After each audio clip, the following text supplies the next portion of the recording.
السلام علیکم ورحمۃ اللہ وبرکاتہ۔ ایک مرتبہ ایک نئی ویڈیو کے ساتھ آپ سب کے سامنے میں حاضر ہوں۔ وہ ایک خاص اہم وہ ایک ٹاپک ہے۔ اکثر اس کا سوال کیا جاتا ہے، پوچھا جاتا ہے کہ نور علیہ الصلوۃ والسلام آیا نور ہے یا بشر ہے؟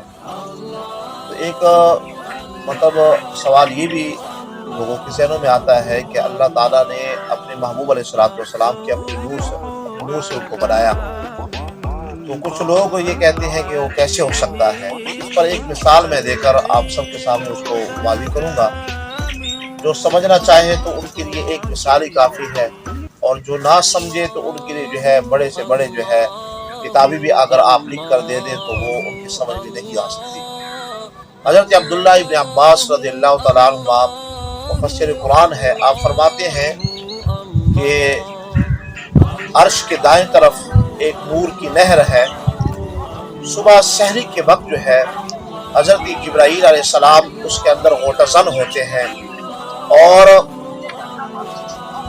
اس میں غوطہ لگا کر جب وہ باہر نکلتے ہیں تو ان کے نور کے اندر ان کے چہرے کے نور کے اندر اضافہ ہو جاتا ہے۔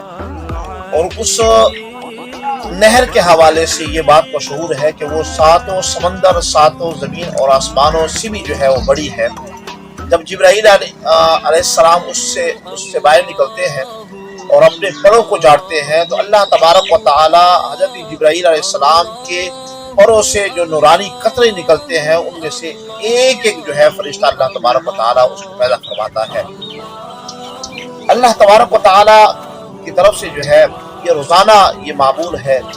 جب سے دنیا بنی ہے، جبرائیل علیہ السلام کو اللہ تبارک و تعالی نے پیدا فرمایا ہے، اس وقت سے لے کر یہ جبرائیل علیہ السلام یہ معمول آ رہے ہیں۔ تو دیکھیں کہ کتنے جبرائیل علیہ السلام کے پروں سے وہ قطرے نکل کر فرشتے بنتے ہیں۔ 70,000 فرشتے وہ بیت المعمور کا طواف کرتے ہیں، اور 70,000 فرشتے وہ خانہ کعبۃ اللہ کا طواف کرتے ہیں۔ ایک دفعہ جب ان کی باری آ جائے، دوبارہ ان کی باری قیامت تک وہ نہیں آئے گی۔ تو جب حضرت جبرائیل علیہ السلام کے جسم سے ان کے جسم کے ساتھ جو پر لگے ہوئے ہیں ان سے وہ قطرے، نورانی قطرے جب گرتے ہیں، اللہ تعالیٰ ان سے فرشتے پیدا کرتا ہے نورانی۔ تو اللہ تبارک و تعالیٰ نے اگر اپنے پیارے محبوب علیہ الصلوۃ والسلام کو اپنے نور سے بنایا ہے، اس میں بھی کوئی مذائقہ نہیں ہے۔ اللہ تعالیٰ کی ذات قابل ذات ہے۔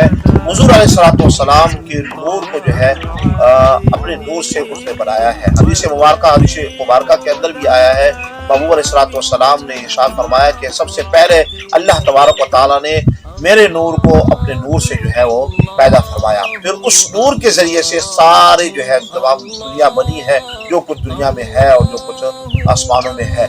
وہ نبی پاک علیہ الصلوۃ والسلام کی حدیث مبارکہ بھی موجود ہے، اور باقی یہ واقعہ بھی آپ نے سماعت فرما لیا۔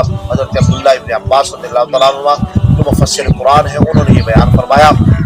تو جو نہ مانے ان کو ہم منوا نہیں سکتے، اور جو مانتے ہیں ان کے لیے یہ دلیل وہ کافی ہے کہ حضور علیہ الصلوۃ والسلام نور بھی ہے اور بشر بھی ہے، لیکن بشر ہماری طرح نہیں ہے۔ اس لیے نبی پاک علیہ الصلوۃ والسلام کا نور ہونا اور بشر ہونا دونوں طرح وہ صحیح ہے، اور اس مسئلے میں ہمیں بالکل آگے نہیں جانا چاہیے۔ اللہ تبارک و تعالیٰ نے جس طرح بھی اپنے محبوب علیہ الصلوۃ والسلام کو اپنے نور سے بنایا ہے، وہ اللہ تعالیٰ ہی بہتر جانتا ہے۔ مخلوق کو اس بات کے اندر پڑھنے کی ضرورت نہیں ہے، وہ کس طرح بنے، کیا ہوا کیا رہا، اس طرح آگے بڑھیں گے، اس سے مسائل جنم لیں گے، انسان کا